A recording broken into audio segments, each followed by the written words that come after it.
அனைவருக்கும் வணக்கம். செயற்கை நுண்ணறிவுல நம்ம இப்போ பார்க்க போறது மோசடிகளை கண்டறிதல் அப்படிங்கிறது.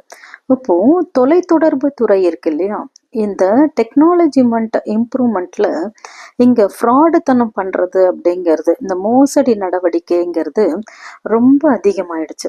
இப்போ ஆன்லைன்ல பார்த்தீங்கன்னா இந்த மோசடிகளை எப்படிலாம் ஃப்ராடுத்தனம் பண்றாங்கங்கிறத கண்டறியறது, மிஷின் லேர்னிங் மூலமா ஆன்லைன்ல நம்ம பொருட்களை வாங்கும்போது அது பாதுகாப்பானதா இருக்கா அப்படிங்கிறது கண்டுபிடிக்கிறதுக்கும், அதே மாதிரி நம்மளோட போலி கணக்குகள்லாம் அவங்க ஃப்ராடுத்தனமா நம்ம பேர்ல கணக்குகள்லாம் உருவாக்குறதும், ஐடிகளை உருவாக்குறதும், இது மூலமா நம்ம பேர்ல வேற ஒருத்தர் பணத்தை செலுத்துறதும், அது மூலமா கொள்ளையடிக்கிறதும், இந்த மாதிரிலாம் ரொம்ப அதிகமாயிடுச்சு.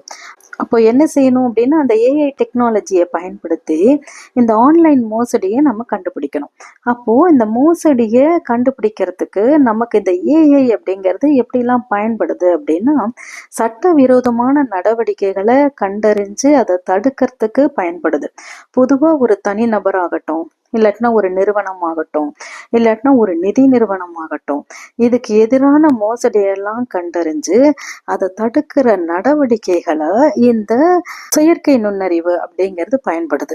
இதுக்கு ஒரு உதாரணம் சொல்றேன் பாருங்களேன். ஒரு நிதி நிறுவனம் இருக்கு அப்படின்னு வச்சுக்கோங்களேன்.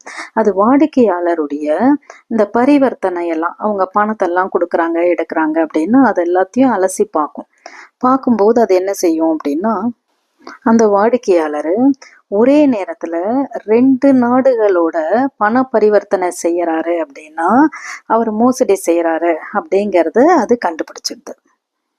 இந்த ஏஐயும் மிஷின் லேர்னிங்கும் என்ன செய்யும் அப்படின்னா, இந்த தொழில்நுட்பங்களை எல்லாம் தானாவே கண்காணிச்சு அதை என்ன செய்யும், அவரோட அக்கௌண்ட்டை பிளாக் செஞ்சிடும். யாராவது போலியா கணக்கு வச்சிருக்காங்க அப்படின்னா அது என்ன செய்யும்னா, இந்த ஐபி அட்ரஸ், இந்த சாதாரண கைரேகை, இந்த முறையெல்லாம் பயன்படுத்தி கண்டுபிடிக்கும்.